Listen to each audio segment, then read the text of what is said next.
Okay, everybody, set the pipe. Another episode with my co-host. That's CK, and that's Bear, and I am Sully. Welcome to Set the Pipe. It's just the three of us right now, and we've got some things heating up all around the world, actually. Coley's been keeping us updated on the USA teams. We saw Sully on a little scooter, so something happened to his ankle as the head coach for the women's team. Kind of find out what that's going on, but we are in the midst of women's volleyball, college volleyball right now, so just a ton going on, and Coley, are you on the beach or no? So these are actually, this is what happens when you get old. Your eyes dilated. My eyes are bad. These are actually, these are training glasses for my eyes to try to wear when I'm not in my old man's glasses reading and trying to help the muscles train to be a little bit better. So yeah, just always trying to be better. We always talk about that. Is there a whole body thing that we can do that? So probably. Our whole body can get better? I did jump in my ice pod a little bit before this, so I feel good about that. Okay. Yeah, I mean, listen, we've talked about this several times, and it's exciting, right? I'm married to a women's college volleyball player, and to watch what's going on with women's college volleyball is nothing less than spectacular. I mean, this past weekend was the opening for college football. Texas playing at Ohio State. Everyone's excited. Game day there. But you're watching ABC and you're watching college women's volleyball. Yep. You're watching the Big Ten Network. You're watching college women's volleyball. Wisconsin, Texas. On Fox on Sunday. Penn State at TCU or TCU at Penn State.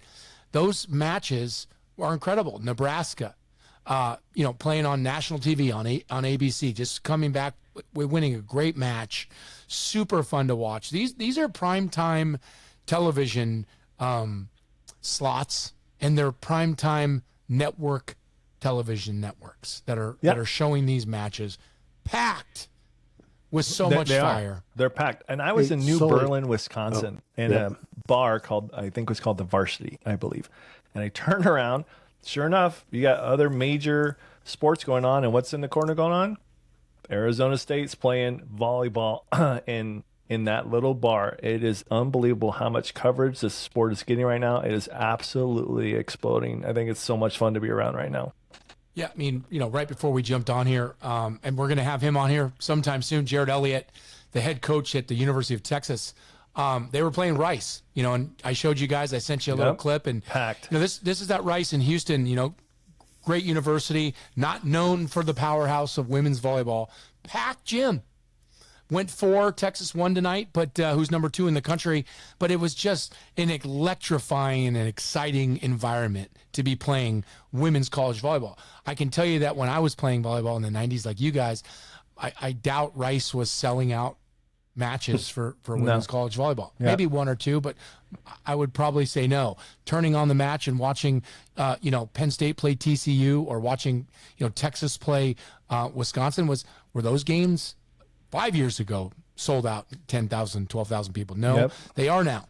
And it's really fun to watch. It's just going to, I think, just catapult our game and the love for the sport, for the women's side of it, just through the roof. I mean, if you're a young girl, and again, we talk about a lot of the same things, Sully, but you talked about sitting with your dad and watching football or watching the World Series in baseball. Yep. When you're 9 years old or you're 7 years old, and you're watching, like me, the Dodgers with, Ron Say and Steve Garvey, and I'm sitting in the house with my twin brother and my dad, and you're watching this as a kid, and you're just like, that's what you want to be, right? Like, you want to go outside and throw the ball. You want to hit the ball. You can't wait for the Little League game. Well, in those days, my sisters were sitting there watching baseball and football, too. Not that they didn't love it, and it's not great, but young girls who want to play that sport, or young parents that want to try to open up their daughter's eyes for different sports, from volleyball to tennis. Now you have that option to see it everywhere, not in a niche spot. Right. And you had to get a cable at Prime Ticket, where Marlowe and Sunderland used to do our games. By the way, I love playing on Prime Ticket. But, it's everywhere. It's everywhere, and it's so exciting. It's so exciting. For sure. Hey, I want to show you guys. So, set this new shirt. kind of a new logo for us. I'm going to be putting up swag on setthepipe.com. It's not quite up yet, but we have some merch that's going to be going up. I wanted to do that real quick. I know Bear has a hat, and of course, Coley has a beanie with our new logo on there, but we're going to be doing a bunch more stuff with that. So I want to give us our own little shout out there for a little bit, but I'll be wearing the beanie this weekend. If anyone's here in Southern California and you want to see some women's volleyball this weekend at UC Irvine, there's a tournament. They're hosting some teams. University of Colorado will be there. University of Pennsylvania will be there. One of my dear friends from college and one of Mooney's and my best friend, Heather, her daughter plays at Colorado. So we'll be there Friday for the Pennsylvania game at 4 and the UC Irvine game at 5. If you want to come get a little quick interview on Set the Pipe, come up and say hello.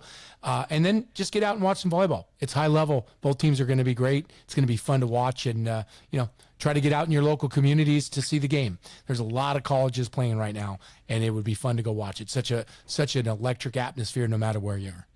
Yeah, and I'm going up. I think, Bear, are you going to try to join Coley as well, potentially? Yeah, I'm probably going to be there on Saturday. So, yeah, please come by and say hi. And we might even do a little quick video of you saying hi to us. Yep, that's right. And then this weekend, I'm going to be going up to NIU. That's Northern Illinois University, where my daughter, Tegan, will be playing at SIUE.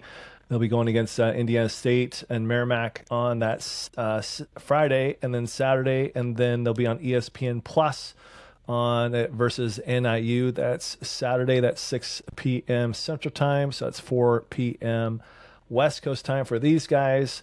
But I did catch this week. There's some pretty important matches, and I've got we got to give a shout out to our boy Brent Hilliard. Right, Brent is going to be playing against the University of Houston on Thursday on ESPN Plus. Make sure if you've got nothing to do on that Thursday, there's a couple of great matches out there, and that's one of them. Did you guys pick out one Thursday? For this week? Also, Washington versus SMU, 11th ranked, and I think it's on ACC network, and that should be an exciting match as well. Yeah, and as you can see, everyone who knows me knows I maybe go overboard with passion, but.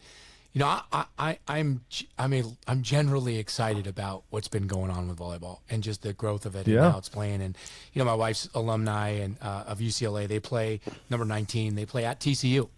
And TCU on, I believe it was Sunday. I don't think it was Monday. On Fox, not Fox, Sports Network, but on Fox, Channel 11, Fox, TCU upset Penn State. And TCU is number 24, and UCLA plays at them, and they're on ESPNU. So there's so much volleyball to be watched.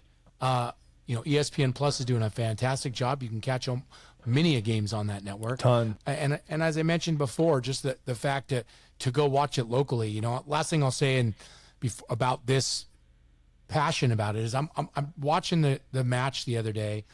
And it was, Wisconsin and Texas, and Charlie Furberger's, for Wisconsin, and Jarrett's the head coach at Texas, so it's hard to cheer against and for. And Michelle went to do it, and I walked up, and I just stopped, and I said, I pointed at the TV, and I just stopped. I said, you have to be so proud of this. Mm-hmm. Like, you were a part of this, just as Paula was a part of it before Michelle, and, you Holly played at UCLA with Holly, and, all the greats that played, and they weren't selling out matches 12 to 15,000 on the weekly basis. It would happen once in a while, right? The big match, the crazy promotion. So I said to her, I looked at, I said, I said, I didn't even play the women's game, but this, I'm touched, by it. Just to see the growth of it, you see it through the men's basketball back in the 60s and the 70s. They talk about, through those years of watching it grow, and to see what's happened in the last 5 years for the women's game is incredible. It's simply incredible. And I hope it does nothing but explode and go up, right? The women's pro leagues here in the United States are getting bigger. More investors are coming in, big investors, by the way. It's fabulous. It's probably going to be, even though the WNBA still has is backed by the NBA. I don't know how women's volleyball, indoor volleyball doesn't take over by a landslide to be by far the number one professional sport here in the United States, but to be one of the top professional sports in the United States. By the way, on their own. Yeah, no doubt. Backed by their own. No NBA on their own. Nope. To be to be put into the caliber of like we're watching the NHL playoffs and we're watching the NBA playoffs and it's it's funny, it's like it's the NBA, like it's Jordan. It's just like we all know because we grew up in that time. Like people do some research and see how many people were watching the NBA finals, when the ABA was trying to make it. And why don't you watch then? Like things have to start. Things have to either grow or fail. They're growing and they're growing exponentially, and it's going to take off. Whether there ends up being 2 leagues, there ends up being 1 league, that's going to be for the demand and the way for the businesses to duke it out. I think, just like the ABA and the NBA, it worked out. It worked out, right? Like people up back then said it wouldn't have. Well, it did because the 76ers are in the NBA. Julius Erving played in the NBA. Like it's going to work itself out because the demand and the growth is so. The quality's there. The quality's there. The quality's there. I mean, we enjoyed it back in the day, but now it's a totally different game, totally exciting. We were glued to the TV all last year, and then the timing of the pros coming. I mean, there's a tsunami, and it's already started. It's not even forming. It's already started, and it's just coming at everybody right now. And they're doing grassroots too with the clubs and everything. Oh yeah, they're making it. I think they're doing it the right way. Well, they really are. I think the equality, back. Again, we all of us grew up in the 70s and the 80s and, Title IX and, the equality for women was never there. And, they pushed it to try to get it there. And it's done a great job. It's still not there in a lot of ways. But to see this and what's happened with women's volleyball and just the opportunity that girls, young women, and women have in this sport in this country right now is remarkable. You have a chance to play it at 6 years old. You have a chance to play it at 60 years old at decent levels all the way through, from professional to playing at nationals in the 60s and over to playing juniors, just learning at clinic at 8 years old. It's come such a great way. And I really go back to my last statement was I don't see, unless someone really goes off the rails stupidity, makes some really dumb moves. I don't see how this in 5 years isn't a household professional sports topic when you're talking about, who's going to win the major leagues this year? Is it going to be the Yankees or who's going to win the Lakers or who's going to win? Is it going to be Omaha? Is it going to, I really see it in that conversation in 5 years. I really do. It's just so fun to see. Hey, I'm going to give you guys the top 25 that just came out. But before we do that, to our loyal podcast listeners on Apple, on Podbean, on Spotify, watching us on YouTube, following us on Instagram, I got to tell you, we're growing, but the statistics tell you that you're loyal to what we're trying to do. So it's telling us we're doing it right. And so I just want to give a quick thank you to all those that are listening to us and giving us feedback. I actually ran into a buddy of mine, and I want to give him a shout out. His name's Rodney. Ride Harleys with him, and he's in his van a lot. Blue collar guy, great family. Wife Pam comes to me, turns around, and says, "Hey man, love your pod." I'm like, "What?" Like, Rodney, you listen to my podcast? He goes, "Yeah, man, I'm in the car all the time. It's great. I'm learning about so many things, and all these people you have on is fantastic." I wanted to give a shout out to him because did he say Coley talks too much? He had to say that, right? We didn't get that far. Anybody that we run into kind of says that, Coley, but that's it. And then my brother, Michael, on the other hand, he is like Paula Weishoff's age. And so he went to UC Santa Barbara. So he remembers Paula coming to Santa Barbara and saying how just head and shoulders she was above everybody else. So for him to give me a text, and he's a volleyball guy. So I wanted to make sure I give a shout out to him and just said we appreciate all the following. But yeah, Rodney kind of knocked the socks off of me. And I know, Barry, you run into people that say, "Love the pod," but I think from now on we need to let everybody know on this podcast who actually comes up to us or texts us or emails us to say you guys are doing a great job and keep it up. So it's pretty crazy. Like I've had a few what do you call them? Chance encounters or whatever, where I was riding my bike with my e-bike and with my wife and everything across Bolsa Chica wetlands and ran into Paul Munoz out of nowhere. Oh, right. And Paul played at Long Beach. I worked with him for Ohana. He was the director there. He was a great guy. He is a great guy. And he complimented the podcast. Ran into Rich Landborn down at the beach. National team player. Once again, I was riding my bike and he was sitting there getting some sun. And Paul Mitchell, teammate. Yes, Paul Mitchell. and both of them expressed how great they like the podcast and would actually like to be on it, and hopefully we can make that happen. And Matt Boyce has talked to me a little bit. I've run into him in the sandbar a little bit with Melissa, and they've said some good things about the podcast too. So hopefully we're getting the word out there, and people seem to enjoy it. And let's keep this thing going. Yeah, I mean, I heard from someone today. I was going to tell you guys, this is funny that you mentioned this, and he's a 49er. And but he's also a teammate of mine because he was on Paul Mitchell. But Matt Prosser Pross, reached out. I haven't talked to him in a while, and out of nowhere, the Yeah. thing that he mentioned was the podcast, right? Just Wow. how he enjoyed listening to it. He's in the car a lot. You know, he's a volleyball player and he played at a high level. So Right. you know, guys that and women that played volleyball could probably sometime grasp a little bit more of some of the crap and shit we're talking about. And you know, Prosser was part of some of the stories as well. But it's just so cool. And again, yeah, you're laughing. We all know the stories, but what it is, you know, goes back to me. And I listened to some of my first episode ever. And a lot of that episode was me talking about gratitude. And I've really felt like that lately in my life. You know, we already went through all my stuff with my kids and the trip, and just I'm grateful that people are listening. I'm grateful for them giving us feedback. You know, I'm grateful that, you know, not that we have some people that want to listen to us, but that, you know, it's touching people. And it's whether it's one time they listen to it or they listen to us every episode, like, you know, we're trying to be positive and talk about good things in this sport. And there are negatives and there are some sad things and there are some things we're going to talk about, mental health being one of them, coming up real soon. But it's been such a joy for me on every level, as we all know, doing this. But just to hear that from friends and people we've never heard of before, giving us that kind of feedback's been great. So thank you to all that have done that. If this is your first time listening, hope you listen to again. Make sure you hit subscribe, and also always set the pipe. CK out of the back row for sure 90% of the time. 60% of the time I'm going to hit. We'll talk to Skates about that. He'll bring up your percentages. Hey, so Division I volleyball rankings as of September 1st. I'm going to go through these real quick. It is unanimous number 1, 61 votes, and that is Nebraska. Number 2, Texas.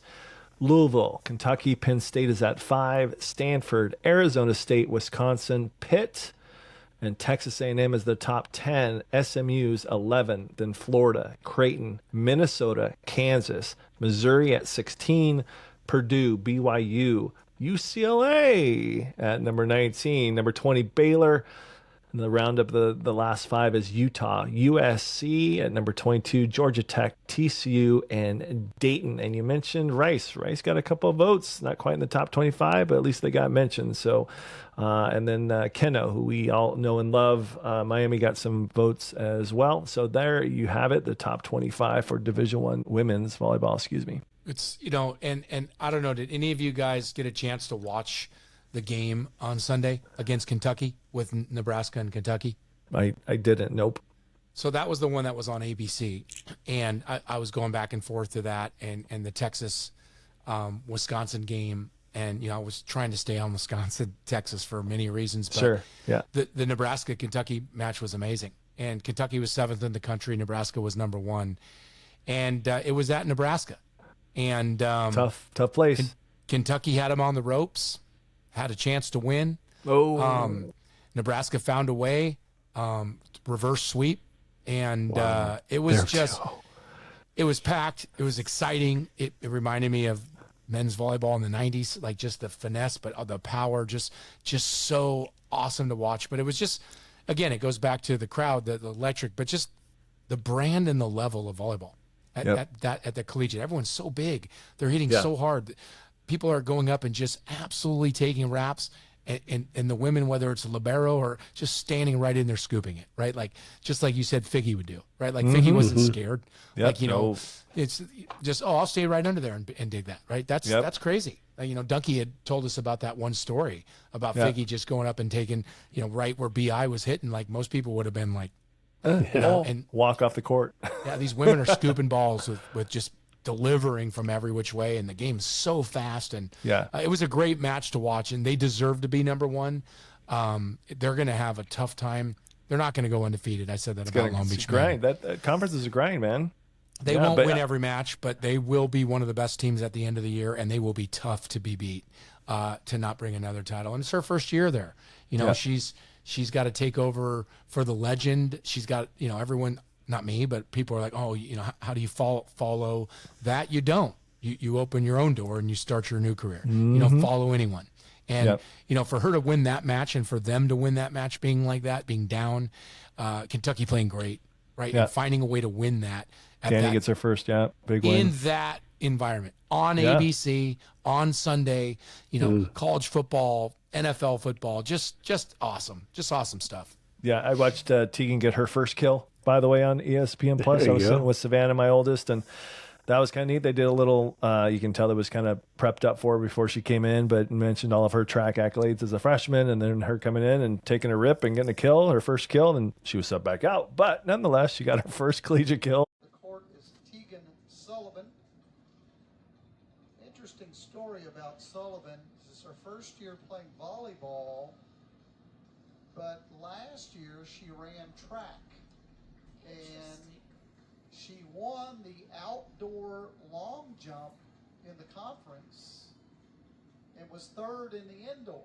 Oh my goodness. I mean, I have said this all along. If you are athletic, you can learn to play volleyball. So she's outstanding in track and field, especially in the long jump, but she comes on now playing her first year of volleyball, second year at the university, but first year of volleyball. What a career for her. She's going to have some good stories to tell. Great little tip there from Ivester. She goes back to serve. And the Cougars stopped the bleeding a little bit, but on the serve, ball hits the antenna.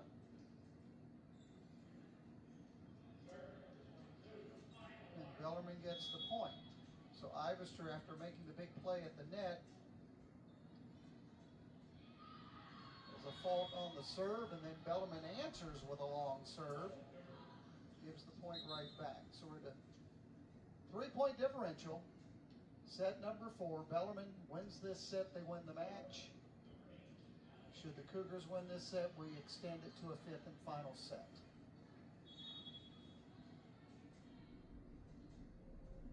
It will be Allie Hughes to serve.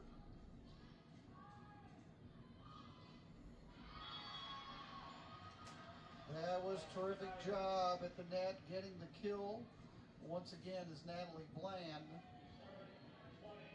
She'll be tired tonight. She has been busy at that net all day long. She's been very busy. If you look at the height of her jump, she's a little bit undersized, but with how high she jumps, it really doesn't matter.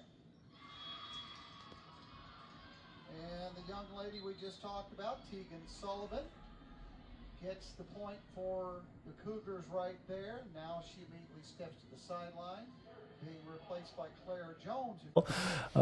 In volleyball, so I thought that was really, really cool for us and really special. So how'd that feel for you, Sully? You played volleyball. Like, your daughter just played college volleyball, and she chose to run track, and you were excited and ecstatic for her, and she's killing it, and she decides to play the game.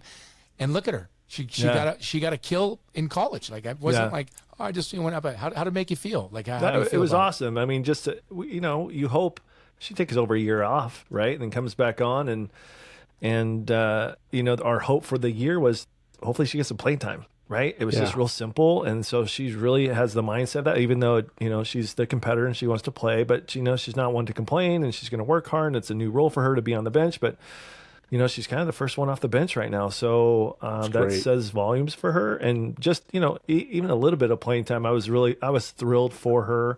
Yeah. And just happy she got the opportunity to play and opportunity to be on the team. And she's actually earning the right to get out there. So, yeah, it was all good stuff, man. Are you going to get a chance to see her live, or is it just all TV? Yeah, so no, I'm going to go up this weekend. There's 2 matches. She may not even play. It doesn't matter to us because it was a 3-match the last time, and she got in the 3rd match. So I won't be there for the her 3rd match. But if she gets in, she gets in. If she doesn't, she doesn't. She's doing it. Is my point, and it's super her proud team. of her. And It's her for team. sure. Of course, you're going to be there for sure. Yeah. So we're going to go up to the Chicago area, NIU, and going to go see her. So it should be fun. And then her uncle, who's actually moving back to Washington, he's going to show up, and it's gonna be fun for us. So awesome. One thing you said that I think is great, because we always talk about evangelizing the sport, but also teaching. And I learned it listening to you, but I do my best, is all the parents out there that have their kids that are in sports, whether you played it like we did, which might help, sometimes not, but might do, and whether you didn't, is Sully said, I'm so happy for her. Mm-hmm. Yeah. He didn't say he's happy for us. He didn't say he was happy for him. Yeah. He said he was happy for her. She's the one playing volleyball. Mm-hmm. She's the one that's in college. Yeah. And again, I'm happy for you because you're her father. So I'm saying that to you. Right. But you're happy for her because she's the one doing it. And it's about her, not about you. Yeah. And so I'm stoked you great. said that. And I know because I know, I mean, I don't even have to say it how I am Proud with my papa. kids. Like I'm happy for her too, to try something so out there. Not that she didn't play volleyball before, but to try to be a dual sport athlete in college these days, huge. any days, is not easy to do. And then to put herself out there and go to a different friend group and find a way to get into a team where she wasn't a part of, and then, to get a chance to do it and then not just be a novelty, but actually go out and compete and be a part of it. Good for her, man. I'm happy for her too. All good stuff, fun. But it's just ramping up. So, Bear, the spotlight is on you this season because you're extremely busy with your job. You're extremely busy with life. I mean, you got volleyball coaching responsibilities too. You got to dive in first. You got to dive in hardcore now for women's volleyball and get some in. But I don't think you're gonna. Not that you've avoided it, right? But it's gonna be part of our conversation for the next couple months. I can't wait to see when you start watching. Even Tegan play to, Jarrett's teams at the top level, right? Nebraska's team with Danny. I mean, just to see them play, I'm really curious of what you're going to think of the game. Well, I do see bits and pieces. I don't follow it that closely. Right. I should probably follow it a little closer. Well, you're going to have no choice within 5 years, because I truly believe that's what's happening with the sport. It's going to be in your face. And it's going to be a common folk at the water cooler, because women's volleyball is just it's going. What amazes me about the women's game? The athleticism is unbelievable. Them hitting out of the back row, the rallies go forever, and it's not because they can't put a ball away anymore. I shouldn't say it like that, but they used to have a little bit of a hard time putting a ball away, whatever. But their defense is unbelievable. And the rallies just go on forever, and it's really exciting. It really is, and I need to get more involved in it. Well, it goes back to what I said earlier, and you probably made it more relevant for me to say it, is about the Title IX. It's not just that women got opportunities, more opportunities. It wasn't just the opportunities to play the game itself. It was the opportunities to participate, right? So it's not that the women in the 90s and stuff couldn't go up and swing and, of course they could. Across, but right? Of course. Yeah. It just wasn't played like that. And there wasn't as many opportunities for women to do. I mean, you remember what Paula said when she was playing, there wasn't that many teams. I mean, even for her. So it was there was still the Pac, it was probably the Pac 8 or the Pac 10, when she was there for that year, but there's so much more opportunity. And because of it, the evolution of the game, from the coaching, the training, the speed learning, of the game is the unbelievable. understanding, the growth of the human being. Michelle's 6'2", and when she was at UCLA, she was really tall. Yeah. If she was at UCLA today, she would be kind of tall. That's probably kind of. I mean, think about the setter, the number one team in the country, Long Beach State women's, Tara Cross Battle, and all the studs they had on there. Their setter was 5'5", 5'4", Sherry Saunders. Couldn't fly to that. There's no way. It'd be tough. She was out there blocking. 6'2" system. She ran the 6'2", right? It's hard. And so, again, everything. I'm not just saying it's one thing or the other. It's the whole evolution of it. Women today, and so I remember the game because we talked about this the other day. Like in 1991 when Mooney's team won the title was my birthday. We told that story the other day. I can tell you this: I still believe that '91 team was one of the best. Elaine, Natalie, like Natalie played in the Olympics in basketball and volleyball, and she's just an amazing athlete. They weren't all 6'7" and 6'8". They weren't all quick as they are today. They're not as laterally moving as fast as they were. They don't have specific positions like a 5'4" person lower to the ground who can just scoop balls, and that's all they do. So you don't. It's just not played like that, right? And if it was, they all would be fine. Believe me, I'll take EY and Natalie Williams any day against anyone, any generation. They just got, would just need to play in it, right? But it's incredible to see it. Like you said, it's fast, it's quick, it's everywhere. There's so much to be played. Everyone's playing it at 9 years old and 10 years old in clinics and club, and it's just everywhere. And you could watch it now, right? So now you could watch it and mimic who you watched, right? You're watching, if you're a setter and if you're in 8th grade or 7th grade and you're watching TV with your dad and you're used to watching football. Now you're watching Nebraska play Kentucky, right? And you're going, wow, I want to be her. So now you go outside and you practice and you practice for like the her, pipe. just like, You're calling for the pipes now, Yep, which you've that's what never you're done doing. for. I mean, that and we saw it prove positive on the men's side. Moni Nikolov. Everybody was just traditional setter. This guy's throwing stuff 360 spins and doing crazy stuff. You got juniors doing that now. They're trying to be the next Moni. So again, it's just the evolution of the game, and it took one person to do it. And I agree with you, Cole. You get kids out there going, "Hey, set me from the back row, set me a pipe, set me a D," or whatever the case may be, because they're seeing those college kids, even the pros, doing it right now, and it's working. And it's it's in system. It's not even out of system where you're just chucking up. It's part of your play of what you're doing. It's for sure. And they're doing it at the high school level. I've been to a couple high school games. I'm going to one next week. Mira Costa Mater Dei. Two of the best programs in Southern California country, for that matter. They're running stuff out of the back row. They're running combinations. They're doing that. It's just like I said. It's just pretty awesome to see every which way you go. So guys, this may be a short one for us, but I thought we packed quite a bit in. But have fun watching all the matches this week. If you can get on that, I know I'm going to be on the road, and like I said, our merch shop should be up. So if you guys want to support us out there, there'll be some shirts, some fun stuff, and some hats, and all that kind of good stuff. Let them also know we got a couple good pods coming up your way. Old friend of ours, old friend of mine that we used to play against in college, and Duncan Blackman. He's going to be on here real soon. Cal Lutheran University coach, men's volleyball, Division III, one of the best programs in the country. He'll be on here shortly too. And we pivoted a little bit. I think this one's going to be fun and exciting. Set the Pipe is trying to bring volleyball to the masses every which way. So we have the setter for the club team in the NCAA for University of Oregon, Dylan McGee, coming on here too. So we got a couple good pods coming up. Really excited to keep doing it. Turn on your tube. There's women's volleyball everywhere. Go to your local area and make sure they're always setting the pipe. And remember, this is what I was going to say earlier. One of the best commercials of all time from Nike was "Be Like Mike."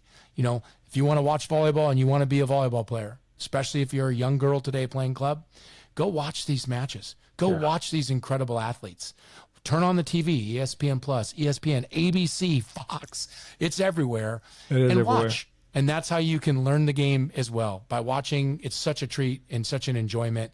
And that's how you can be like, I'm not going to say the woman's name you want to be like. You can be anyone you want. But I wanted to be like Mike. Who didn't? No, for sure. He's kind of the man. Anyway, so Kobe. I'm kind of a Mike fan, by the way. Mike fan. I love Mike too. And, it's hard to ever argue that GOAT argument. Mike is Mike, and he probably is the GOAT. But I love Kobe. My kid loves LeBron. And the other thing is, if we're going to talk statistically and have this argument, I don't know how Kareem isn't.